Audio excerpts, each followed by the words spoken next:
네덜란드 헤이그 주 데나그에 위치한 어느 고급 주택. 이곳에서는 딸로 보이는 젊은 여성과 어머니로 보이는 중년의 여성이 목에 핏대를 세울 정도로 언성을 높이며 말다툼하고 있습니다. 모녀가 열을 올리며 언쟁을 벌인 이유는 다름 아닌 딸이 데려온 한국인 청년 때문인데요. 하지만 그토록 한국인 청년과의 결혼을 반대하던 네덜란드 어머니는 마지못해 한국을 방문하게 되고 그곳에서 사위의 진짜 정체를 알게 되면서 완전히 태도가 돌변했다고 합니다. 도대체 그들에게는 무슨 사연이 있었던 것일까요? 리사. 전등은 놔둬라. 혼자서 갈다가 넘어지면 큰일 난다. 위험한 일은 최대한 놔두고 다른 거부터 하자. 알겠지? 이제 이게 우리 집이라니 믿기지 않는구나. 어머, 나 눈물 나올 것 같아. 오늘은 저의 하나뿐인 외동딸인 리사와 제가 이사를 하는 날입니다. 처음으로 우리만의 집을 얻게 되는 특별한 날이지요. 부끄럽지만 나이 50이 다 되어서 이제야 집을 마련하게 되었네요. 그래도 충분히 만족하고 있습니다. 저희가 이사를 하게 된 곳은 다름 아닌 데나그였거든요. 이곳은 부자들이 많이 살기로 유명한 네덜란드의 도시입니다. 저는 지금 이 정도의 삶의 수준까지 끌어올리기 위해서 쉽지 않은 길을 걸어왔죠. 더구나 여자 혼자서 어린 딸을 키우면서 이 정도 했다는 것에는 저 자신도 칭찬해주고 싶을 만큼 열심히 살아왔습니다. 우리 남편은 제가 리사를 임신했을 때 바다 위에서 뱃일을 하다가 사고로 세상을 뜨고 말았습니다. 그때는 정말이지 하루하루 생활하는 것이 지옥이나 마찬가지였어요. 남편과 결혼한 지도 얼마 되지 않았을 때였고 이제 시작하는 처지였는지라 아직 사회적인 기반도 갖추지 못했었거든요. 당장에 제가 일해서 벌어먹고 살아야 했는데 임신을 한 몸으로는 그마저도 쉽지 않았습니다. 그나마 그 당시 남편의 직장 동료였던 미스터 킴이 아니었다면 지금쯤 리사와 저는 어떻게 되었을지 생각만으로도 끔찍할 지경이죠. 장시간 배를 타고 다녀야 했던 남편은 배를 타고 떠나기 전에는 항상 저에게 편지를 미리 보내놓고 배를 타러 나갔습니다. 그래서 미스터 킴에 대한 이야기도 많이 들어서 잘 알고 있었죠. 한국에서의 서툰 생활에 큰 도움을 주었고 참 배려 깊은 사람이라고요. 남편이 타고 있던 배가 바다에서 사고가 나던 당시에 킴은 자리에 없었고 남편이 선장의 지휘에 있었습니다. 다른 선원들을 모두 대피시키고 마지막에 탈출을 시도하다가 미처 빠져나오지 못하고 바다에 휩쓸렸죠. 참 그 사람다운 마지막이었다고 생각했습니다. 늘 남편은 정의롭고 타인을 배려하는 마음이 깊었거든요. 그 뒤로 사라를 임신한 상태로 일도 제대로 못해서 끼니를 해결하지 못하는 상태였는데 한국에 있는 미스터 킴이 물심양면으로 도움을 주어서 그 당시에 위급했던 시기를 잘 헤쳐나갔던 기억이 있습니다. 그 뒤로는 이사를 했는지 어쨌는지 연락이 되질 않아서 지금까지 소식을 듣지 못하는 상황이죠.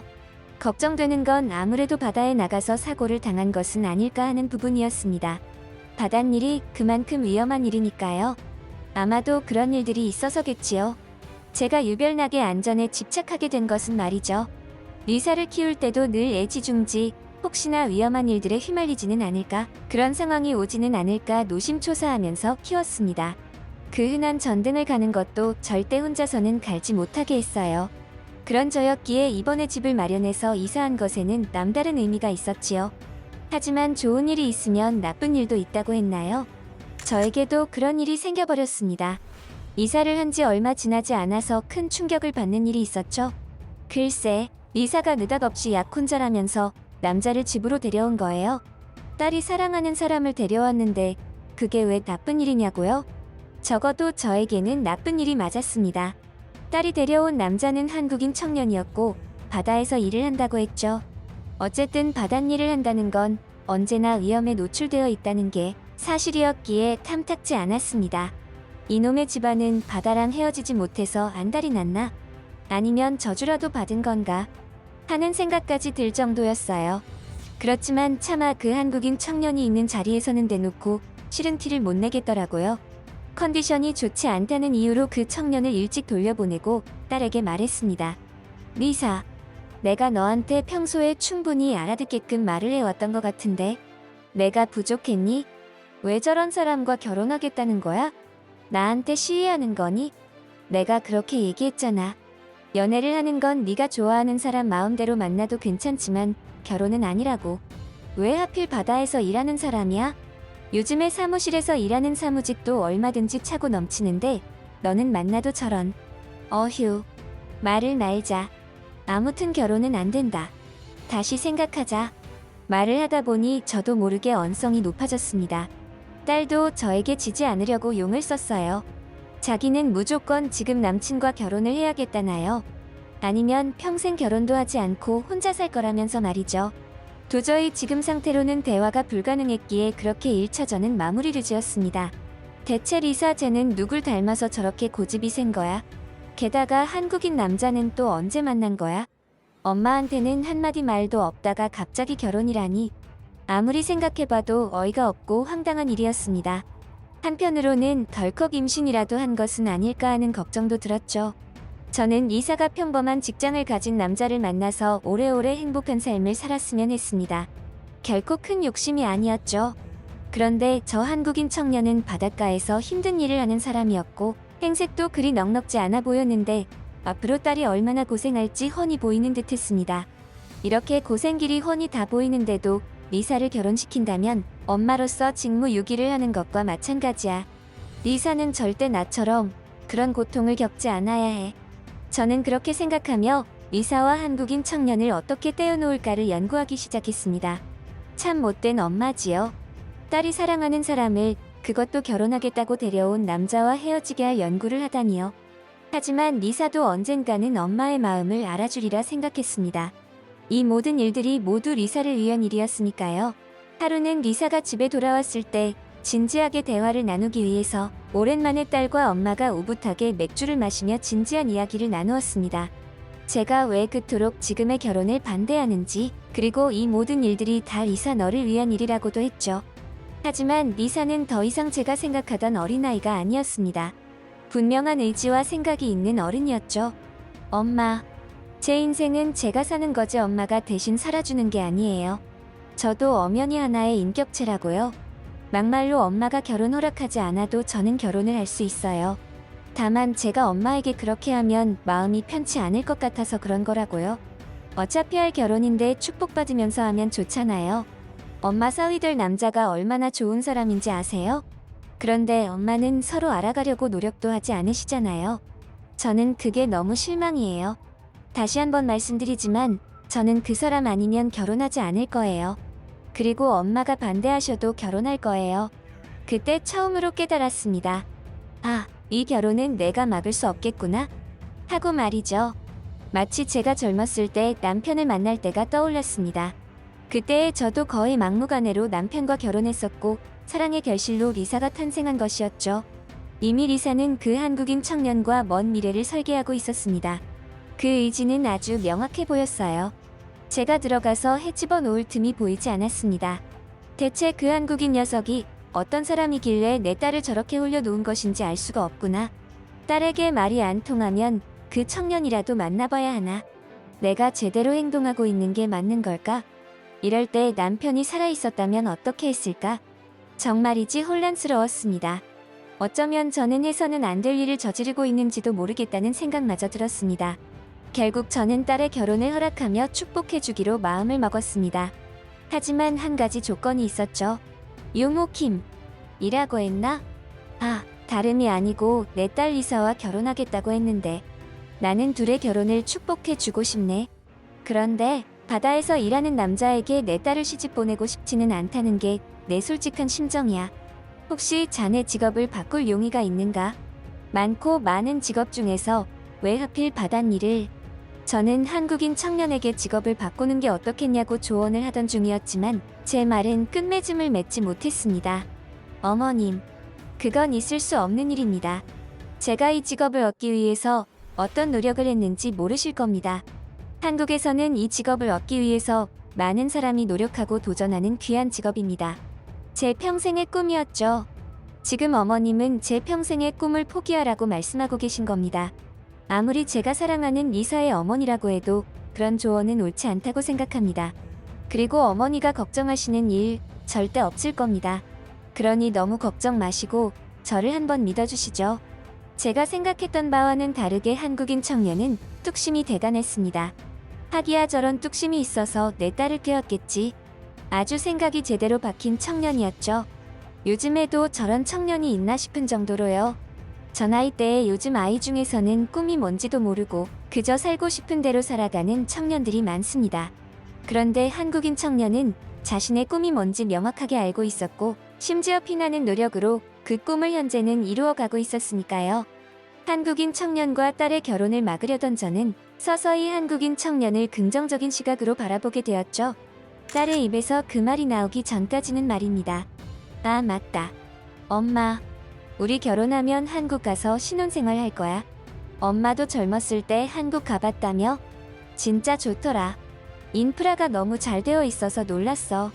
나 한국에서 자리 잡히면 엄마 초대할게. 꼭 놀러와. 알았지? 그리고 그날 딸내미와의 2차 전이 시작되었죠.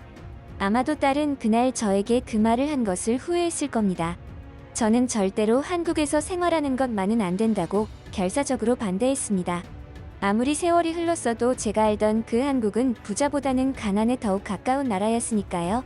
그렇지 않아도 예비 사위가 그토록 위험한 바닷일을 하는데 그곳에서 같이 생활한다는 것은 그야말로 딸의 고생길이 뻔히 보였습니다. 그렇게 딸과 저의 사이는 서먹해져만 갔습니다. 결국 저는 딸의 결혼식에도 참석하지 않았죠. 처음에는 참석하려고 했습니다. 아무리 그래도 하나뿐인 딸의 결혼식인데 제가 없어서야 되겠습니까? 그런데 결혼식을 한국에서 올리겠다는 말에 다시 한번 제가 화가 나서 딸과 언쟁을 벌이다가 결국 그 사달이 나버리고 말았죠. 참 저도 저지만 저놈의 딸내미 성질이 아주... 저 성질을 보자니 앞으로의 예비 사위 미래가 걱정되기까지 했습니다. 처음에는 그렇게까지 심각한 상황으로 받아들이지 않았습니다. 부부싸움도 칼로 물베기라지만 자식과 부모 간의 다툼은 그보다 더 강한 무언가가 있다고 믿었으니까요. 하지만 몸이 멀어지면 마음도 멀어진다고 했나요? 한국으로 떠나버린 딸은 저에게 전화 한 번을 하지 않았습니다. 저 또한 자존심에 먼저 전화하지 못하다 보니 어느새 1년이라는 시간 동안 서로 연락을 주고받지 않은 상태로 각자의 생활을 이어갔죠. 이러다가 완전히 딸과의 인연이 끊어지게 될까봐 두려울 지경이었습니다. 내가 너무 심했나? 먼저 전화를 걸어볼까? 그제야 저는 자존심을 굽히고 딸에게 먼저 다가가 볼까 하는 생각을 했습니다. 그놈의 자존심이 뭐라고 하나뿐인 딸내미 결혼식도 참석하지 않고 이렇게 연락도 끊으며 지내야 한단 말인가. 가만히 생각해보니 저 스스로가 너무나 한심하다는 생각이 들었습니다. 결국 이런 상황이 된 것도 딸의 행복을 위해서인데 오히려 저 스스로가 딸에게 불행을 주고 있는 것은 아닌가 하는 생각마저 들었죠. 그런 생각을 하고 있을 때 마침 전화가 걸려왔습니다. 장모님, 잘 지내시죠? 연락이 늦어서 죄송해요. 리사를 설득하느라 시간이 조금 걸렸네요. 장모님도 아시겠지만 리사 고집이 워낙 강해서 리사도 장모님과 화해하고 싶은 눈치인데 이미 타이밍이 늦었다면 안 쳐야 하는 상황이에요. 이번에 장모님이 한국에 한번 방문하시는 건 어떠세요? 그간의 오해도 풀 겸해서 솔직히 말해서 먼저 연락해준 사위에게 고마워서 몸둘 바를 몰랐습니다. 물론 내색은 하지 않았지만요. 아마도 중간에서 사위가 저런 역할을 해주지 않았다면 아마도 훨씬 오랜 시간 동안 저와 딸은 어색하게 지냈을 겁니다. 어쩌면 영영 인연을 끊고 살았을지도 모르죠. 그렇게 저는 정말이지 오랜만에 한국에 방문하게 되었습니다. 사위에게는 마지못해 방문하는 것처럼 하면서 말이죠. 남편이 그렇게 세상을 떠난 이후로 첫 방문이었습니다. 그 사이에 한국에서는 무슨 일이 있었던 것인지 완전히 다른 국가라고 해도 믿을 정도로 많은 변화가 있었습니다. 세월의 변화에 신기해하며 딸과 사위가 있는 집으로 향했죠. 그리고 저는 그곳에서 충격적인 진실과 마주하게 되었습니다. 아니, 혹시 그레타 씨 아니십니까? 저 모르시겠습니까? 미스터 킴입니다. 그곳에는 제가 은혜를 갚기 위해 그토록 찾아 헤맸던 남편의 동료 미스터 킴이 있었습니다.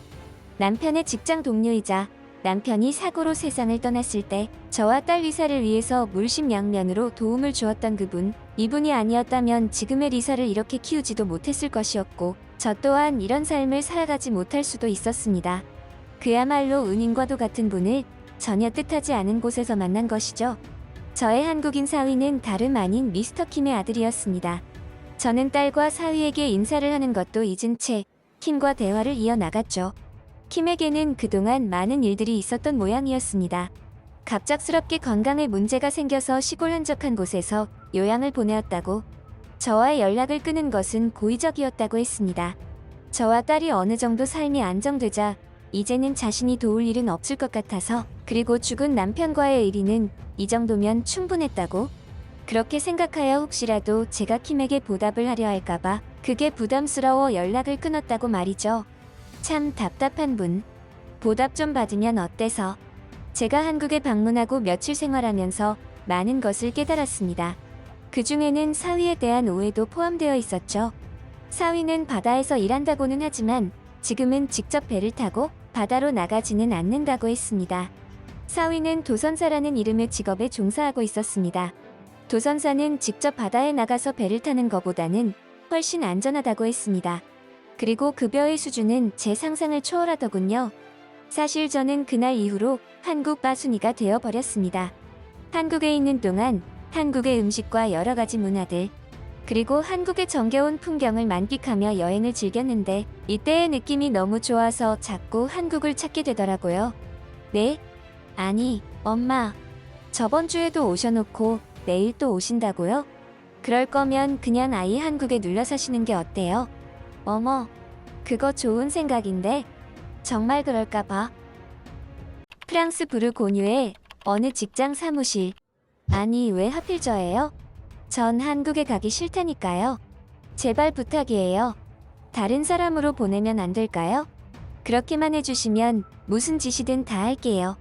이곳의 어느 직장 사무실 안에는 한 젊은 프랑스 여성이 목에 핏대를 세우며 상사로 보이는 남자에게 언성을 높이다가 간절하게 부탁을 해보기도 합니다.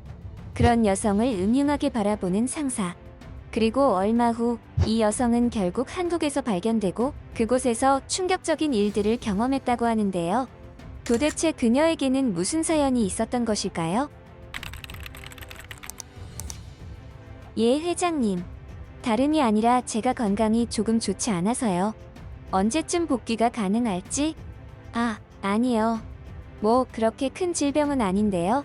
그게 또 말씀을 드리기도 좀 애매해서. 네, 알겠습니다. 프랑스의 평범한 무역회사에서 근무하는 사람 중에서 저와 같은 경험을 하신 분들이 계실까요? 그것도 20대의 젊은 여자 중에서 말입니다. 무려 똥독이 걸려서 수개월을 피부과에 다녀야만 했던 그 처절했던 시간. 2번 다시는 생각조차도 하기 싫은 기억입니다. 제가 광동성에 출장을 갔을 때였죠. 처음에는 무척이나 신이 나고 기분이 좋았습니다. 그도 그럴 것이 그때는 사회초년생이었고 회사에 근무하게 된 지도 그리 오래되지 않았을 때니까 열정이 넘쳤고 모든 것이 긍정적으로 보였죠. 게다가 다른 국가로의 파견 근무라니 꿈같은 일이었습니다. 하지만 1년짜리 다소 짧은 파견 근무였음에도 저는 불과 6개월이 채 되지 않은 시점에 회사 보스에게 연락하여 다시 본사로 복귀하고자 의사를 피력했죠. 역시나 거절당했지만요. 특별한 사유가 없이는 안 된다길래 건강이 좋지 않음을 피력했지만 자세하게 어디가 아픈 것이냐고 진단서를 끊어서 팩스로 보낼 수 있냐고 하길래 그냥 됐다고 했습니다. 차마 그러지는 못했죠. 이유가 있었습니다. 앞에서 언급했다시피 젊은 여자의 몸으로 똥독 피부병 때문에 파견 복귀를 하겠다고 말한다면 아마도 저는 지금의 회사에 계속 다닐 수도 없었을 겁니다.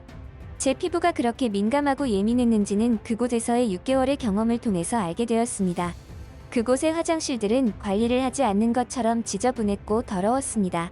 특별히 더러운 무언가가 제 피부에 닿거나 한 것은 아니었음에도 피부 트러블이 생겨버렸죠. 공기 중에 떠다니는 좋지 않은 독소 때문이었습니다. 그도 그럴 것이 그곳에는 아직도 재래식 화장실이 많았고 관리가 안 되고 쓰는 사람들이 워낙 지저분하게 사용을 하다 보니 그야말로 난장판이었죠. 그때부터였습니다. 제가 회사 생활을 하면서 2번 다시는 아시아 국가에 파견을 가지 않겠다고 다짐했던 것은 말이죠. 광동성 출장 이후로 다시 회사로 복귀하여 2년이라는 시간이 흘렀고 그때와는 다르게 이제는 업무도 익숙해졌고 회사에서도 서서히 인정받는 능력자로 발돋움하고 있을 때였습니다. 직장 동료들끼리 식사하고 이야기를 나누던 중에 올해 파견 근무에 대한 내용이 나왔고 아시아 국가에 파견 자리가 있다는 사실을 알게 되었습니다. 설마 나는 아니겠지? 아시아에 파견 다녀온 지 얼마나 됐다고 또 나를 보내겠어. 회사에 사람이 얼마나 많은데? 아닐 거야. 아니어야만 해. 불안한 마음을 애써 지우며 긍정적인 생각을 하려던 찰나. 셀린, 축하해. 이번에 또 아시아 국가 파견에 자네 명단이 들어가 있던데? 뭐 아직 확실하게 결과가 나온 건 아니지만 말이야. 이게 뭔 개소리야. 대체 내가 왜 또 아시아 파견 명단에 올라가 있는 건데? 저는 진심으로 충격을 받았습니다. 분명히 과거 파견 복귀 후 아시아 국가에 대한 파견은 앞으로 정중하게 사양하겠다며 회장님에게까지 말씀을 드렸고, 만약 불가피하게 가야 하는 상황이 온다면 저는 회사를 퇴사하겠노라고까지 말을 했었는데 말입니다. 이건 거의 회사에서 나가라고 대놓고 저에게 티를 내는 거라고 생각했습니다. 하지만 왜? 저는 최근 들어 회사에 돈도 많이 벌어다 주고 있는 능력 있는 직원인데 굳이 저를 이런 식으로 스스로 퇴사하게 만든다고? 선뜻 이해되지 않았습니다. 저는 곧바로 사무실로 들어가 친분이 있는 직속 상사에게 말했습니다. 선배, 저 퇴사시키라고 위에서 압박 같은 거 받은 거 있나요? 왜 제가 아시아 파견 명단에 있는 거죠? 저는 의문을 표했고 상사는 그저 난처한 웃음을 지을 뿐이었습니다. 저는 아직 이 문제가 확정된 게 아니라는 사실을 알게 됐고 지금부터라도 문제를 바로 잡으려고 노력한다면 없던 일이 될 수도 있다고 생각했습니다. 그래야만 했죠. 저는 절대로 아시아 국가에는 파견을 가지 않을 겁니다. 차라리 퇴사를 하는 게 낫죠. 지금의 상황을 벗어나기 위해 제일 먼저 직속 상사를 잘 구워 삶아서 상사가 회장님을 잘 설득해 주기를 바랐습니다. 그야말로 상사에게 로비하기 시작했죠.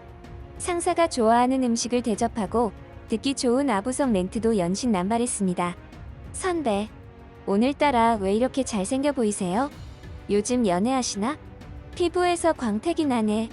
참 먹고 살기 힘들다고 생각했지만 파견 당시의 지옥 같은 생활을 할 바에는 차라리 이쪽이 나은 판단이었습니다. 하지만 저의 이런 노력도 그 진실을 미리 알았다면 하지 않았을 노력이었죠. 열심히 상사에게 아부하면서 이번 아시아 파견 명단에서 제 이름을 빼달라는 요청을 하고 있을 때였습니다. 상사는 한참을 머뭇거리더니 이내 더는 참지 못하겠다는 식으로 말을 하더군요. 이봐 셀린, 정말 미안한데 말이야. 사실 그 자리에 추천을 한 건 나야. 자네 파견 명단에 추천한 게 나라고. 자네가 이렇게까지 나오니 솔직하게 말할 기회가 없었어. 미안해. 하지만 이번 파견권은 자네한테 아주 좋은 기회가 될 거야. 그러니 웬만하면 갔다 오는 게 어때? 맙소사. 그렇게 아부를 떨고 있는 소리 없는 소리 다 해댈 때는 가만히 있다가 이제서야 그런 섬뜩한 진실을 밝히다니. 상사만 아니었다면 그 자리에서 얼굴을 핥히고 싶은 정도로 원망스러웠습니다. 대체 똥독이나 없는 그런 곳이 어떻게 나한테 도움이 된다는 거야? 도움이 된다고 하더라도 두 번 다시는 가고 싶지 않아. 선배님 진짜 실망이에요. 진작에 말씀을 안 해주시고. 그리고 제가 아시아 국가에 파견 가는 거 이제는 싫다고 그렇게 말씀을 드렸는데 어떻게 저한테 그러실 수가 있으세요? 전 진짜 선배님 존경해왔는데 이번 일은 진심으로 실망입니다. 마음 같아서는 그동안 내뱉은 아부성 멘트를 모두 주워 담고 싶었고 상사에게 대접한 식대를 모두 청구하여 돌려받고 싶은 심정이었습니다. 하지만 그쯤에 두고 저는 더 이상 상사에게 파견 관련하여 청탁하는 짓을 그만두었죠. 그렇다고 해서 그 일을 포기했던 것은 아니었습니다.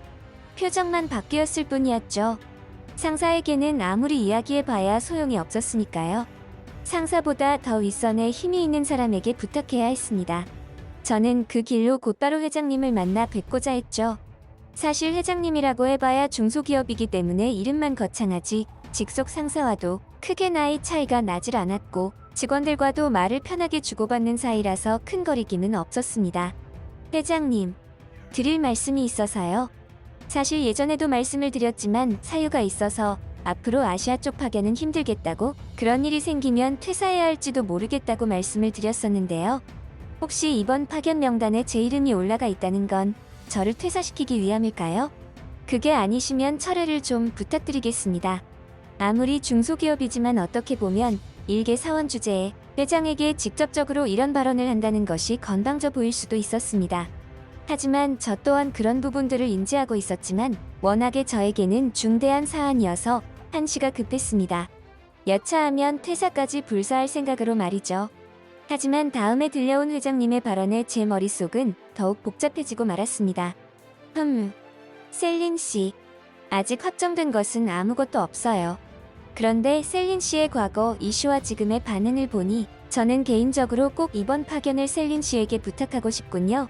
만약 파견을 무사히 마치고 돌아온다면 승진과 보너스를 약속하지요. 우리 회사 입장에서는 아주 중요한 파견입니다. 그리고 아마 셀린 씨가 걱정하는 일들은 생기지 않을 거예요. 그건 제가 약속하지요. 회장님은 차분하지만 단호한 말투로 저를 설득했습니다. 사실 설득이 아니라 부드러운 카리스마로 저를 굴복시키는 것과 다르지 않았죠. 대체 무슨 자신감으로 그런 일들은 생기지 않을 거라 확신하실까? 내가 직접 겪은 일인데, 게다가 진급의 보너스라니. 사람 고민되게 만드시네. 저는 그 자리에서 확답하지는 않았고 생각을 좀 해보고 말씀을 드린다고 한 후에 회장실을 빠져나왔습니다. 저의 고민은 그리 길지 않았습니다. 마지막으로 속는 셈 치고 본분을 다해보기로 결심했죠. 개인적인 부정적 이슈로 인해 회사에 사활이 걸린 중대한 업무에 피해를 끼치는 것은 싫었습니다. 게다가 무엇보다 회장님이 제안하신 조건들이 너무나 파격적이고 좋았기 때문에 도저히 거절할 수가 없더군요. 이래서 회장님이 될 수 있었나 봅니다. 이렇게 사람을 잘 다룰 줄 아니까. 나였으면 그냥 그 자리에서 확 잘라버렸을지도 몰랐는데 말이죠. 그냥 젊은 치기로 생각하여 귀엽게 봐준 것일까요? 아니면 진짜로 회장님은 다른 큰 뜻이 있었던 것일까요? 제가 이번에 가게 된 아시아 국가는 한국이었습니다. 지금이야 한국 하면 모르는 사람이 없을 정도로 여러 분야에서 두각을 나타내며 세계적으로 인지도가 높아졌지만 이때는 아니었습니다. 제가 알고 있던 한국의 정보는 전쟁이 일어났던 국가이며 현재도 휴전 상태라는 것이었습니다. 사실 그 부분이 더욱 저에게는 부정적으로 다가왔던 것 같습니다. 조금은 불안한 느낌을 받았죠. 다른 국가들을 보더라도 전쟁이 일어났던 국가들은 정상화되기까지 엄청난 기간이 필요했고 또 그 국민들은 마음 한켠에 아픔이 있어서 대체로 날이 서 있고 부정적인 경향의 사람들이 많았습니다. 그런 점들은 이방인인 저에게 그리 긍정적으로 다가오지 않을 것이라고 판단했습니다. 그래서였을까요? 저는 한국에서 회사 생활하는 동안에 외부로의 외출을 거의 하지 않았습니다. 회사와 숙소만 왔다 갔다 하는 아주 단순한 생활을 유지하고 있었죠. 괜히 외국인인 내가 외부에 싸돌아다니다가 무슨 일을 당할지 모른다고 생각했으니까요. 하지만 그 사건은 저의 그런 생각을 완전히 탈바꿈시키는데 일조했습니다. 아직도 그 순간이 잊혀지지가 않네요. 저에게는 엄청난 충격으로 다가온 일이었죠. 평소처럼 출근을 위해 지하철을 타러 가는 길이었습니다. 하지만 오늘따라 늦잠을 자는 바람에 지하철보다 버스를 타고 가는 게 낫다고 판단이 들어서 방향을 돌려 지하철이 아닌 버스 정류장으로 향했고 버스를 타고 출근을 하는 중이었습니다. 오전 출근 시간이어서 그런지 버스도 10,000원이었고 저는 자연스럽게 버스 손잡이를 잡고 한 고등학생이 앉은 자리 옆에 서 있었죠. 그때였습니다. 무언가 불길한 느낌이 들었던 순간이었죠. 제 가방을 누군가가 만지고 있는 느낌이 들었습니다. 워낙 사람들이 많은 상황이어서 자칫하면 눈치채지 못하고 넘어갈 순간이었습니다. 하지만 저는 한국에서 외부에 있을 때는 늘 경계심을 풀지 않았기에 그런 사소한 순간도 눈치를 챌 수 있었던 거죠. 이건 100% 도둑이라고 생각했어요. 그리고 순식간에 제 가방을 만지고 있는 손을 움켜잡았죠. 그런데 이게 무슨 일입니까? 그 손의 주인공이 제 앞에 있는 고등학교 남학생인 거예요. 가방 이리 주세요. 가시는 동안 제가 들어드릴게요. 자리를 양보해드리고 싶지만 보시다시피 제가 다리를 좀 다쳐서 깁스한 상태라. 처음에는 이 학생이 도둑질하다가 들켜서 둘러대는 상황이라고 생각했는데 계속해서 학생과 이야기를 나누다 보니 그것이 아니라는 걸 알았습니다. 이미 제 옆에 있는 아주머니 한 분은 앞에 앉아있는 아가씨에게 짐을 맡겨놓고 있더라고요. 그것도 아주 자연스럽게 말이죠. 그리고 제가 학생과 이야기를 나누고 있는 동안에 목적지에 도착했는지 짐을 들어준 아가씨에게 고마웠어요 하며 하차했습니다. 사실 한국 분들에게 이런 이야기를 하면 그게 뭐가 대수로운 일이냐고 하실지도 모르겠지만 저에게는 큰 문화 충격이었습니다. 제가 있는 곳에서는 상상도 하지 못할 일이었거든요. 도둑질이나 당하지 않으면 다행이었죠. 이토록 타인을 배려하는 문화를 가진 곳이 또 있을까요? 저는 보지도 듣지도 못했습니다. 그런 일을 겪고 나서부터는 한국을 바라보는 시선이 완전히 달라졌습니다. 주관적인 시선이 아니라 보다 객관적인 시선으로 바라보고 느끼기 시작했죠. 남들처럼 퇴근 후에 동료들과 회식이라는 것도 했고 사람들과 어울리며 술도 마시고 밥도 먹고 쉬는 날이면 여기저기 여행을 다니기도 했습니다. 그리고 저는 비로소 깨달음을 얻었죠. 한국은 제가 생각하던 아시아 국가의 편견을 완전히 깨버리는 곳이라는 것을 말이죠. 세계 유일의 분단 국가이자 휴전 국가인 나라치고는 말도 안 되는 치안 수준을 유지하고 있었고, 사람들은 아주 급한 성격을 하고는 있지만 한편으로는 여유가 있었습니다. 그리고 제가 그토록 걱정하고 걱정했던 공중화장실은 그곳에서 잠을 자도 될 정도로 청결한 곳이 많았습니다. 게다가 화장실이 뭐가 그리 고급스러운지 반짝반짝 빛이 나는 곳도 있더군요. 도시의 인프라는 또 어찌나 잘 구성되어 있던지 이렇게 세련되고 자유로운 국가가 또 있을까 싶었습니다. 힐링하기 좋은 숲이 우거진 동네도 많은 반전 매력이 가득한 나라 한국. 솔직히 말씀드리자면 한국으로 귀화하는 방법까지 알아봤을 정도로 한국에 반해버렸습니다. 알고 보니 직속 상사부터 회장님까지 제가 아시아에서 겪은 트라우마를 알고서 일부러 저를 한국에 파견을 보냈던 거였더라고요.